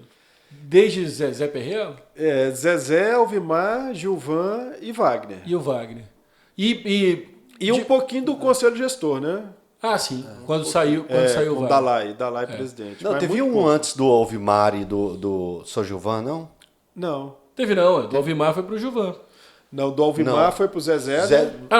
E do Zezé pro Gilvan. Do Zezé pro Gilvan. O Zezé foi candidato pro Senado em 2011. Acho que tá faltando um aí, gente. Tá não. Com certeza não. Agora, me conta, são perfis completamente diferentes, né? Se você for pensar, até o Zezé e o Alvimar são muito diferentes, né? Olha, o Zezé... E aí trabalhar com esses caras... Vou tentar aqui resumir em uma palavra cada um deles, né? O Zezé, extremamente arrojado, né? Arrojado. Mas era falastrão também, né? Mas o Zezé, ele tinha assim um... Eu sei de história com o Zezé, que é o seguinte, falava alguma coisa numa reunião, vocês tinham que tampar a boca do Zezé, porque ele saía contando para todo mundo. Um presidente arrojado. Acho que o Cruzeiro cresceu muito na gestão dele por ele ser visionário, por ele sempre tá à frente do tempo dele. O Alvimar, extremamente organizado. Muito organizado. Muito organizado. O Alvimar era mais low profile, assim. Mais pé no chão, mais assim, atento às coisas, aos detalhes, mais comedido, né? Fazia conta para fazer as coisas. E também deu uma... A dobradinha ele e Zezé funcionou muito bem, porque o que um tinha de arrojo, o outro tinha de organização, de administração. E depois, quando inverteu, né, o que a cabeça, o presidente tinha de administração, o vice-presidente ali tinha de vamos. Então foi muito boa. Acho que o Cruzeiro colheu muitos bons frutos na gestão dos dois. Doutor Gilvão, um coração enorme. Um cara extremamente bondoso, amável e às vezes até amável demais, né? Muito... uma pessoa que tem assim não vê muita maldade nos outros, tá assim sempre... E nesse meio, hein? No meio difícil, né? Ele com esse perfil acaba ficando perigoso, né? E o Wagner ele faltou um pouco de organização aí no dia a dia dele, né? Mas o Wagner é um presidente muito extrovertido, brincalhão, um cara de criar um excelente ambiente. O ambiente com ele era muito leve, o cara estava sempre de bem com a vida, sempre alto astral, mas que infelizmente a gestão dele ficou marcada por problemas extracampo muito importantes, né? Muito graves, que combinaram com o rebaixamento do Cruzeiro. Não dá para dizer que o Cruzeiro foi rebaixado por causa do trabalho do presidente Wagner, né? Mas, assim, todos que estavam no Cruzeiro naquela época, inclusive eu, e no momento como gerente de futebol, nós temos a nossa parcela de culpa no rebaixamento do clube, né? Eu costumo dizer para todo mundo, quando o Cruzeiro foi campeão e as pessoas batiam nas minhas costas para dizer parabéns, eu não falava não é comigo. Então, o Cruzeiro caiu para a segunda divisão, não posso também dizer que não é comigo, né? Então, todos nós que trabalhamos no clube, que estivemos ali nesse período, da mesma forma que cada um na medida na sua proporção, né? Tem a responsabilidade por todos os títulos e conquistas do clube, também tem a sua responsabilidade e méritos, né? Se é que assim que a gente pode dizer, pelo rebaixamento. Então não é algo que no futebol você precisa saber conviver. Futebol é feito de alegrias e de tristezas também, não é só de alegrias, não. Eu digo que talvez em 2019 o que tenha sido menos grave tenha sido o rebaixamento, né? Porque teve um problema ali de perda de valor da marca, né? Você, como um profissional de marketing, sabe muito bem disso.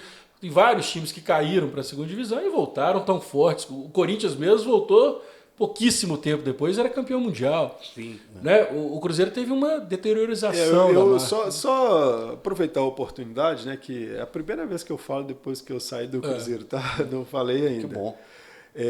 Cara, vamos só relevar um pouco aí essa trajetória do Cruzeiro da queda, né?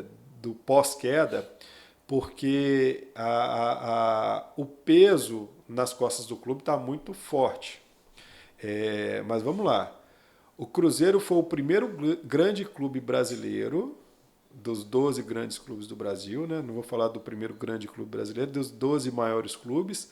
Foi o primeiro grande que caiu sem ter nenhum recurso da televisão. Que até o ano que o Cruzeiro caiu, os outros todos tiveram... 50%. Tiveram cota de recurso da Série A. Né? Tiveram recursos. Né? Então, o Cruzeiro foi o primeiro a não ter. Isso, deu tudo errado. Então, e logo que caiu, em 2020... que todos os grandes clubes tiveram, né? Todos esses, vou falar, toda hora eu acabo me perdendo aqui nesse grande, os 12 maiores clubes, de maior receita, né? Os 12 de maior receita. logo em 2020, que a torcida desses outros 11 ajudou o clube a subir, em 2020 o Cruzeiro não teve, em função da pandemia. Em 2021, continuou não tendo, em função da pandemia. Só a reta final. Exato, mas a retinha final, né? Em 2022 ele teve a torcida, e olha o que está tendo.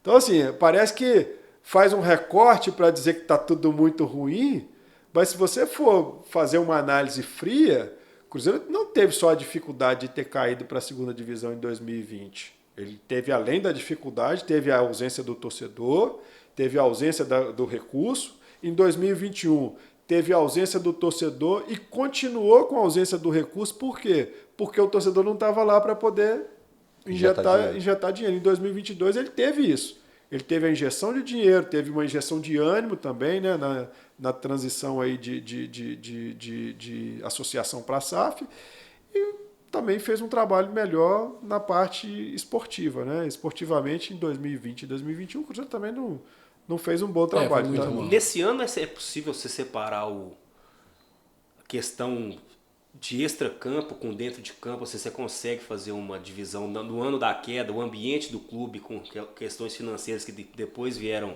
à tona. É porque, convenhamos, o time de 2019 era muito bom. Né? Pois é, então é possível falar o time de 2019 não era um time para cair, né? Não, definitivamente Nunca. não. O ambiente interno... Mas cai, né? O Grêmio caiu também, era um time que não era para cair. O ambiente interno do clube, até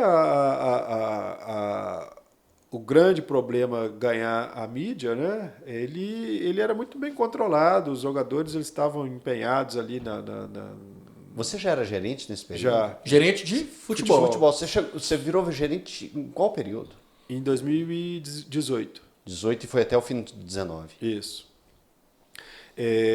O ambiente era controlado, mas agora quando todas essas situações elas foram expostas, abriu uma ferida muito grande interna, né? E as pessoas que tinham a obrigação, né, a responsabilidade de olhar para o departamento de futebol, acabou tendo inúmeras de outras situações para resolver e não tinha tempo para o futebol. E aí o futebol começou a ficar mais solto, as atenções divididas, e quando a atenção está dividida, você está resolvendo um problema aqui, não, agora vem aqui resolver. Aí o cara para vir cá resolve errado.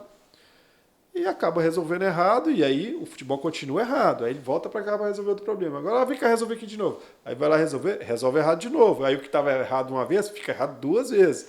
E aí a coisa foi desencaixando, e aí troca um treinador, troca outro treinador, e aí chegou um determinado momento lá que a receita para rebaixar está aí. Ó. Invasão a torcida invadindo o CT. É só criar esse ambiente aqui. E aí salário atrasado. Salário atrasado. Até Cara, então, quando explodiu a coisa toda, então internamente estava meio que controlado a questão financeira também, até explodir a reportagem? Até então sim, porque salário atrasado... Todo time tem, né? Não é novidade para ninguém.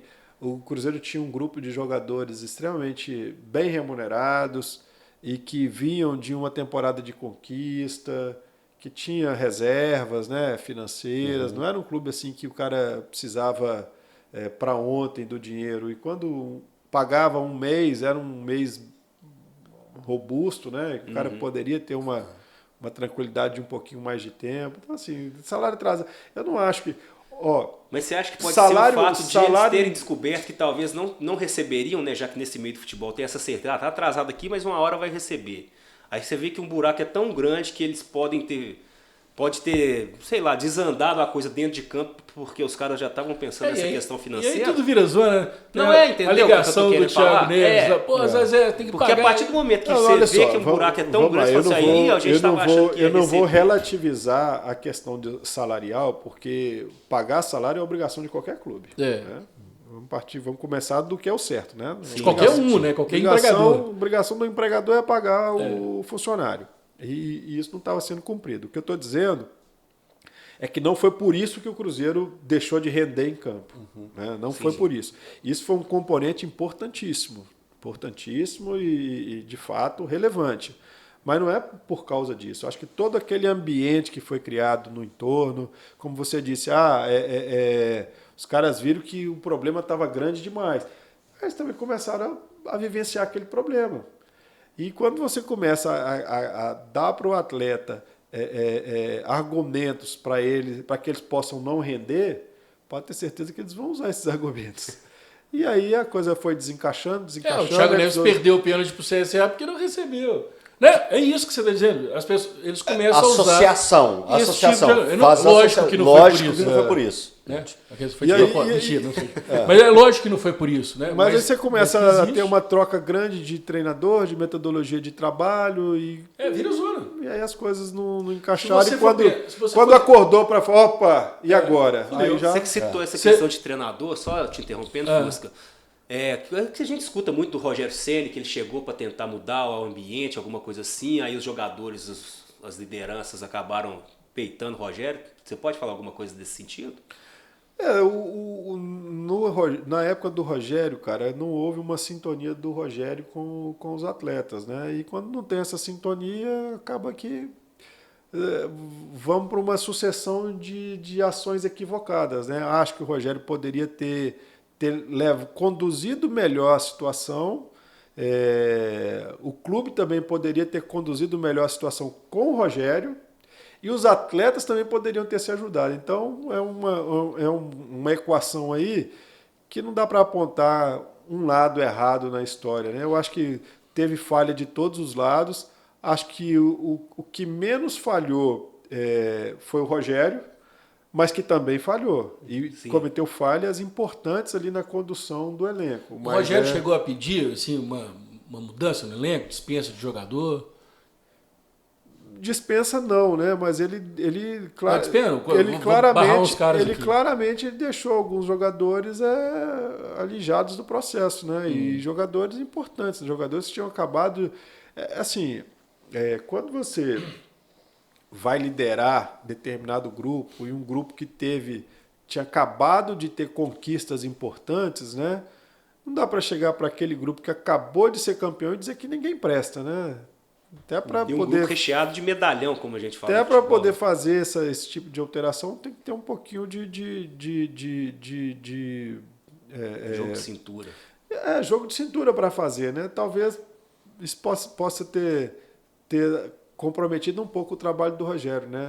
Ele muito direto, muito reto nas palavras, né? Muito talvez verdadeiro, seja sincero. Não é uma adjetiva, uma característica que tem até um pouco travado um pouco a carreira do Rogério, né? Que a gente está vendo assim de um modo geral. O que eu digo assim campeão brasileiro. Mas ele é questionado. Copa do Nordeste, era campeão questionado brasileiro. Dos clubes todos. Aquele defeito de Miss, né? São muito honestos, são muito sinceros, né? E talvez seja um pouco disso, né? O Rogério é um cara muito direto. Muito direto. O Rogério não é de rodeios, não é de mentira, não é de fazer esquema, igual quando você vai fazer grupo. O cara é direto. Se ele quiser falar, se ele tiver algo para falar, ele fala, ele coloca. Então, assim, uma virtude que no meio do futebol acaba se tornando você vai fazer, defeito. Você vai fazer entrevista de emprego, qual é o seu maior defeito? Eu sou perfeccionista. Mas é o que eu falei, é o defeito de Miss, né? O defeito de Miss. Quando você vai fazer a entrevista. O maior defeito é a perfeição. Mas como que foi gerenciar tudo isso? Isso tudo chegava a você? Porque, só complementando ainda, porque é bom lembrar que naquele ano de 19, o Cruzeiro foi eliminado da Libertadores, jogou em Libertadores em 2019, depois de empatar 2 vezes com o River Plate em 0-0, ser eliminado nos pênaltis no Mineirão, com um jogo muito bom que o Cruzeiro fez contra o River aqui, e o River foi campeão da Libertadores em 2019. Era um time que estava cotado no início do ano, Marconi, para ganhar a Libertadores, cara, e caiu. Então, e como que foi gerenciar tudo isso? Cara, assim, o departamento ele tinha outras pessoas que participavam também, né? Eu acho que quem pegou a maior carga desse gerenciamento foi o Marcelo Digian. Rabo de foguete. Que cuidava mesmo dessa parte ali com o atleta no dia a dia, com a comissão técnica, e o Itair, que era o grande responsável ali pelo departamento, né? As coisas todas passavam por ele que decidir o que fazer e o que não fazer.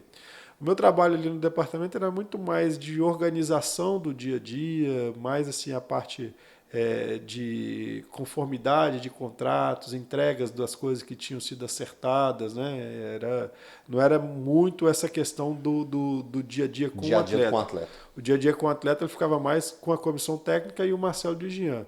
Mas assim, no final das contas, todo mundo participou de tudo ali, todo mundo se envolveu, tentamos fazer o que estava ao nosso alcance ali, mas infelizmente as decisões do clube naquela temporada não foram as melhores. Você se arrepende de alguma coisa, de não ter feito alguma coisa? Ou, sei lá. Cara, assim, uma coisa que eu falo, né? Muitas coisas que foram decididas no departamento de futebol, eu era contra o que foi decidido. Mas não posso dizer que, poxa, eu era contra, né? Então eu procuro, assim, colocar a minha participação no episódio, né? Então, por exemplo, não vou falar uma coisa específica, mas a troca de um treinador. Suponhamos que eu tivesse sido contra determinada troca de treinador. E tenha colocado o meu argumento quando a possibilidade foi discutida. E foi decidido pela troca do treinador. Eu não posso dizer depois que o treinador foi trocado, não. Eu não tenho nada com isso. Eu era contra. Então, o que eu coloco da minha responsabilidade nisso? A única pessoa, exceto aqueles que estavam lá no dia, né, que poderia falar algo para tentar convencê-los de que aquilo estava errado, né, na minha cabeça, era eu. Então, se eu não... O que faltou para mim ali? Talvez faltou habilidade para convencer, para mostrar que aquela minha posição deveria ter sido ouvida, né? Então, assim, não dá para eu dizer que eu não concordei com A, com B, porque eu tive oportunidade de tudo que eu não concordava, eu tive a oportunidade de interferir na decisão. Se eu não tiver habilidade para reverter o quadro, aí já a responsabilidade é minha. Eu não posso passar isso para o Itaí, por exemplo, porque é muito fácil.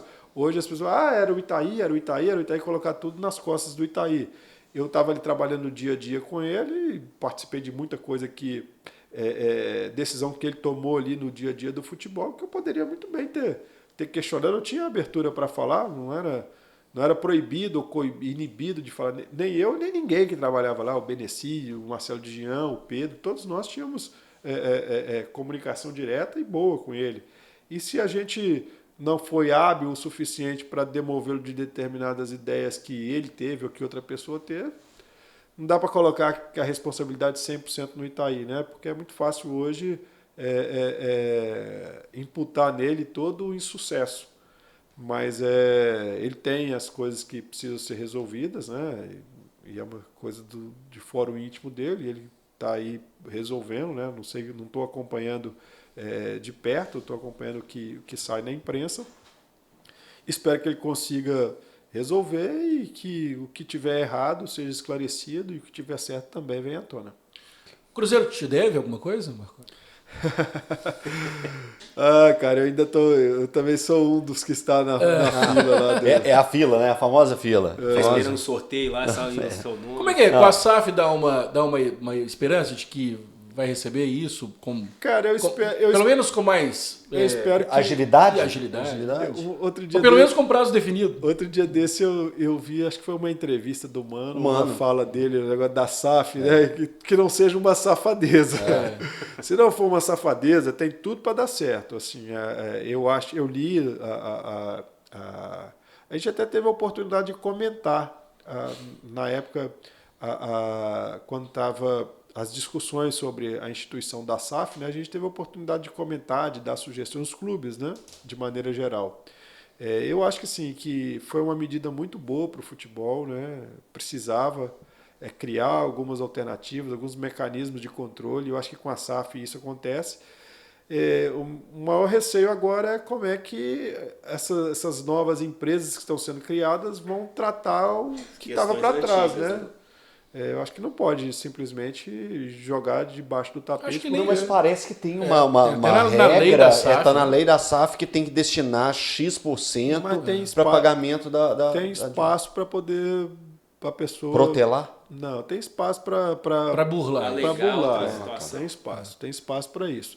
Espero que esse espaço que ficou aí não seja usado para isso, né? Que de fato essas novas empresas aí elas respeitem o conceito geral da SAF, né? Que é dar equilíbrio para os clubes, dar a oportunidade de pagar o passivo, criar uma nova Tem uma empresa. porcentagem que já é definida, né? Previamente definida. Mas seria é pra isso. 20% da receita bruta e 50% do lucro. Mas qual lucro, né? A lei não fala qual lucro, qual regime de lucro, né? E tem uma frase que eu uso muito, eu não sei quem falou não, mas eu gosto demais dela. Número bem torturado diz o que você quer. Então... Estatística, né? Você gosta dessa frase, né, Fusca? De números, Os você faz com números qualquer você faz. coisa. Que Número se bem você quiser, os números dizem. Número bem torturado fala o que você quer. Então, Ô, Marconi, mudando rapidamente de assunto, acho que a gente tem que encerrar, acho, se vocês não tiverem outras coisas. Eu queria falar uma coisa que você é especialista, né? Sócio-torcedor, tem jeito de, algum dia, uma torcida inteira ficar feliz com o programa de sócio-torcedor? Porque eu não conheço nenhuma torcida satisfeita com o sócio-torcedor do clube. Pelo menos aqui no Brasil, né? cara, olha só. Sócio-torcedor é o seguinte.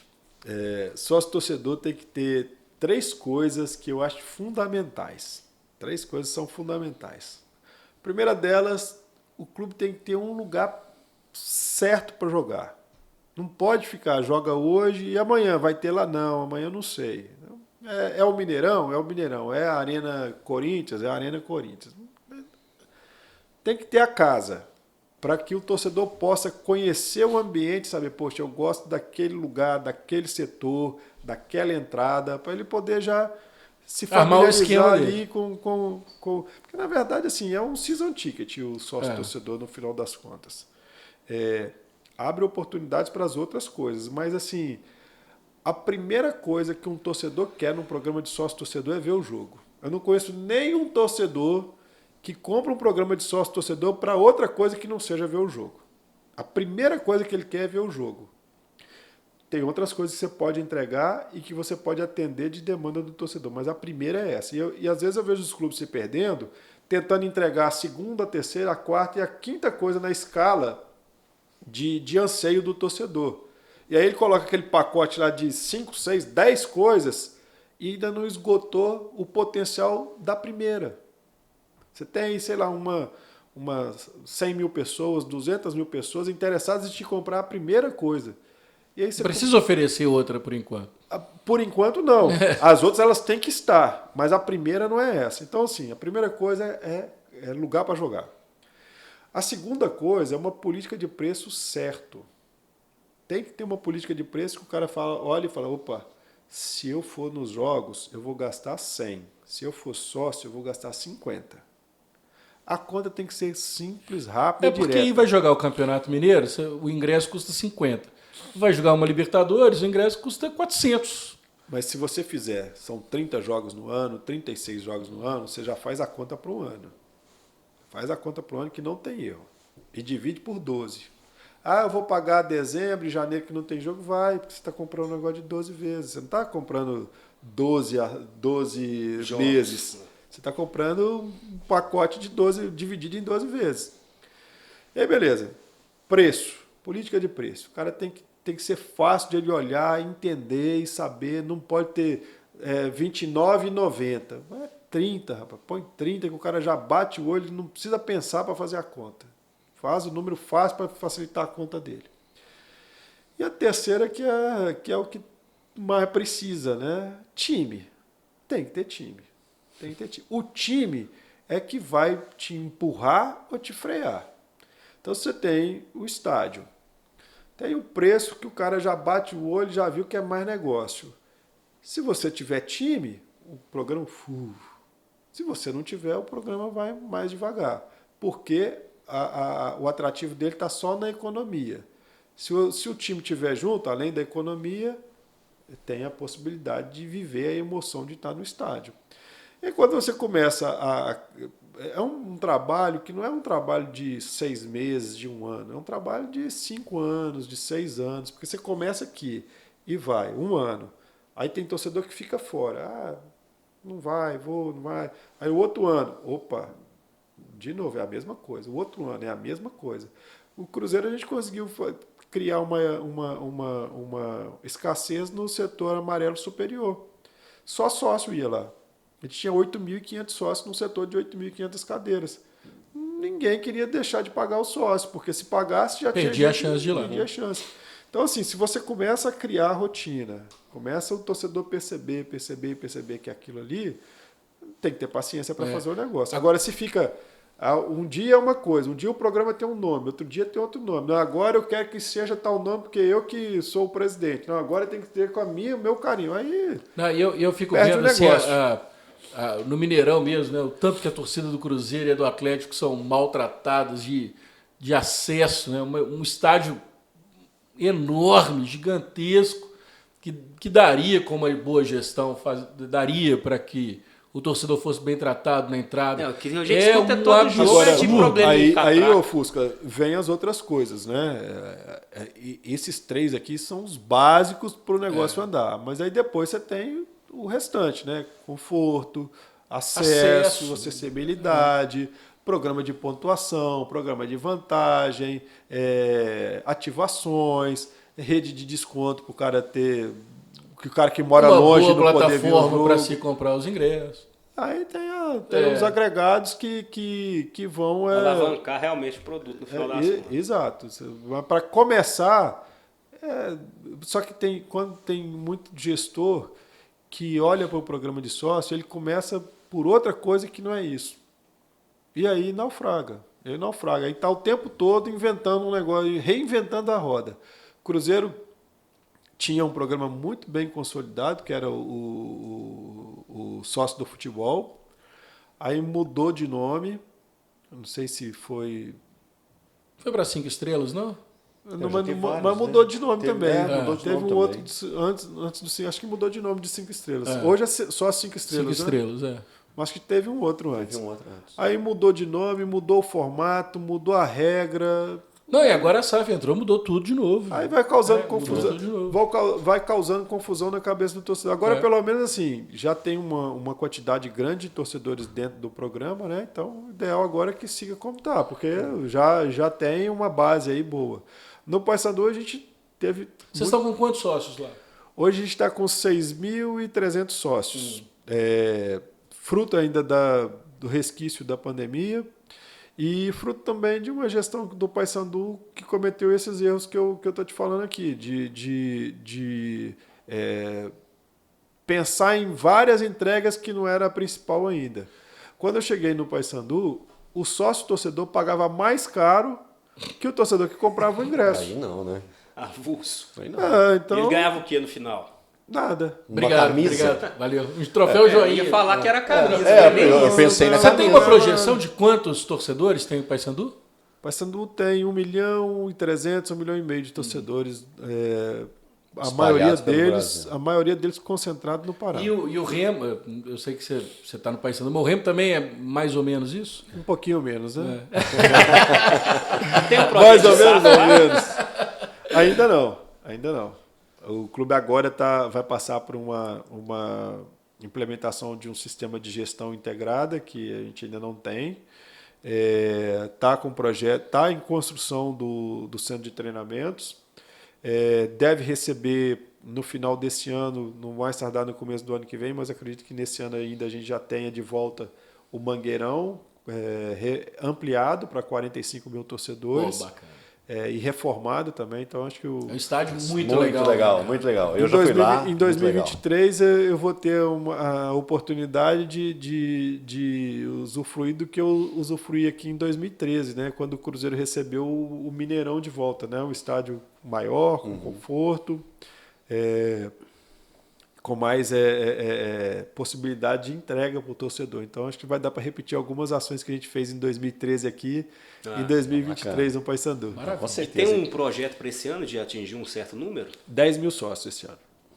Estamos caminhando bem. E agora, Torcer para subir. nesses últimos jogos, a gente tem jogado na Curuzu, né? A Curuzu sempre aí lotada.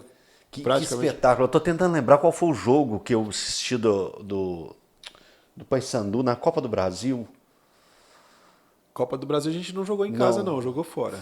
Você tá falando esse ano? Foi esse ano ou ano Esse passado? ano foi Não, esse ano. de um espetáculo. Foi notícia nacional a torcida Deve ter sido no do Paraíba. Paysandu. Pode ter sido. Né? Qual é a capacidade da Curuzu? 16.200 e a gente está jogando praticamente todos os jogos aí para 14, 15 mil. Maravilha, né? Lotado. Maravilha.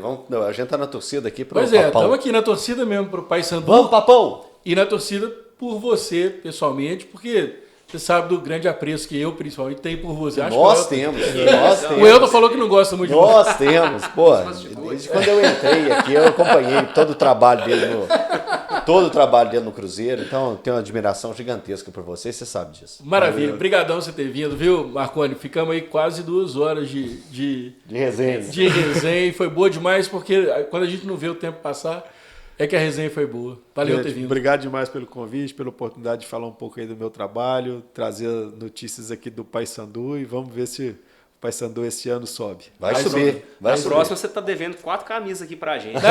As nossas a gente aqui gosta de constranger a pessoa. Isso. O convidado. Então, aquele brinde do Paysandu para ficar aqui no nosso cenário, a gente vai rapaz, deixa eu fazer uma coisa, deixa eu falar uma coisa aqui que quase a gente acaba o programa aqui sem eu falar de um outro trabalho que eu tenho feito aqui em Minas também, que é com o Betim Futebol. O Betim Futebol está no módulo 2 do Campeonato Mineiro. Vai subir também.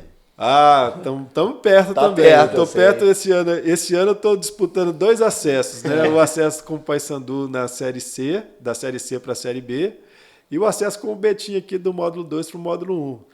Estou fazendo um trabalho lá no departamento de marketing do clube, com o Fred Pacheco, com o Paulo, e a gente está bem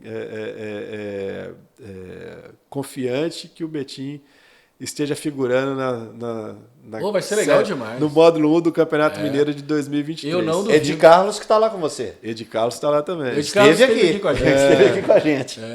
Grande figura. Estamos torcendo muito, porque é uma praça nova, né? Betim, uma cidade enorme. Betim, eu falo com o pessoal lá que eu sempre passei por Betim, que eu tenho uma casa ali em Igarapé e quase todo final de semana eu vou para lá. E aí você passa pela cidade, né? Mas nunca tinha entrado. Mas Betim é uma cidade muito legal. Muito população enorme, né? Apaixonada com futebol. E que precisa ter um clube profissional, né, na primeira divisão. À altura, né? E muito apoiada lá pela prefeitura da cidade. Esse projeto do estádio em Betim vai ser muito importante para a cidade, importante para o Betim também, que estando aí na primeira divisão do Campeonato Mineiro, pode disputar, né, vaga para uma Série D do Campeonato Brasileiro e depois ir subindo de divisão. E também Copa do Brasil, participar da Copa do Brasil. E é uma cidade que tem uma população que gosta muito de futebol, tem inúmeros times amadores lá. Acho que até o último campeão da Copa Itatiaia foi de lá. É uma cidade ligada no esporte, já com uma tradição esportiva, com vôlei. Então, vamos torcer aí para que... Agora, a gente encerrar, eu vou ter que perguntar. E essa história do estádio em Betim? Com o Cruzeiro ou sem o Cruzeiro, esse estádio vai sair? O prefeito está muito entusiasmado com a ideia, com o projeto, né? Já está buscando as parcerias. A gente tem participado de algumas coisas lá, por Betim ser o clube da cidade, né? E o Fred, o nosso presidente, ele tem acompanhado, tem tido reuniões periódicas com a prefeitura para que possa entender o projeto e ver como o Betim se encaixa dentro desse estádio, né? Mas é uma realidade o projeto na cidade e uma possibilidade muito grande de ele ser executado com ou sem o Cruzeiro. Porque eu fico pensando assim, é um estádio para 43 mil, mil pessoas. Se não me engano. Pelo menos o projeto era esse. Sem o Cruzeiro, eu na minha cabeça de leigo. Opinião, um elefante branco. É complicado. Poderia ser menor, né? Se não tivesse a parceria. Eles que são ricos. Mas aí você pode trazer grandes jogos. Não, mas o projeto não funciona. O projeto ele está desenhado para um formato, né? E para abrigar determinado número de eventos e determinados eventos. caso o espectro de eventos aí mude, Reduz um pouco. obviamente o projeto ele tem que acompanhar. Fazer igual lá no Minas, arquibancadas retratam. Marconi, brigadão. Mais uma vez, valeu. Pessoal, obrigadão, obrigado vocês. Estou sempre à disposição aí. Um prazer estar falando aí com amigos que a gente fez e tem até hoje. Maravilha. Léo, obrigadão por você ter vindo. Valeu, obrigado. Um abraço, Eltinho. Tamo junto. Valeu. Beijão pro Thiago. O Thiago tá reclamando aqui comigo, falou assim, pô, o Marconi não me dá moral, eu que lancei o Marconi. Mentira dele, né? Obviamente. Um beijo pro Thiagão, um beijo pro Jarrão também e pro Marcola que hoje não pôde vir. Galera, curte o vídeo, se inscreve no nosso canal, porque é muito importante. Quanto mais inscritos, pra gente é muito Vamos legal. monitorar essa torcida do Papão. Senta o dedo aí. Ó, a gente vai monitorar, hein? A gente quer chegar forte no Pará. Isso aí, galera. Um abraço. Até o próximo episódio. Valeu.